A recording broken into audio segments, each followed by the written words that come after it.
ఏమంటివి మానవ జాతి నీచమా?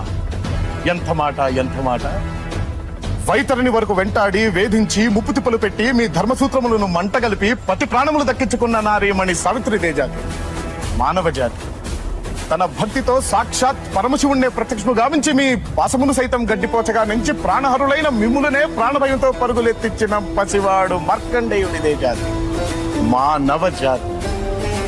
నీచమన్న మా జాతి మూలమున ఏనాడో అప్రతిష్ట మూట కట్టుకున్న మీరు నేడు జాతి అని మమ్ము అవహేళన చేయుటయ్యా.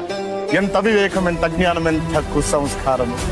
నేటి నుంచి దేవుడు అధికుడు నరుడు అధముడు అన్న కించ భావాన్ని కూకటి వేళ్లతో సైతం ప్రకటించి వేసగా ముక్కులు పొండే ముక్కోటి దేవతలు, దిక్కుల నేలే అష్ట దిక్పాలకులు, మనుగడనిచ్చే పంచభూతములు సైతం జయహో నరుడా అని హర్షించే విధముగా ఆ సింహాసనం అధిష్ఠించదా. స్వర్ణ మణిమయ రత్న ఖచ్చితాలంకృతమైన ఈ సభా మందిరమున అకుంఠిత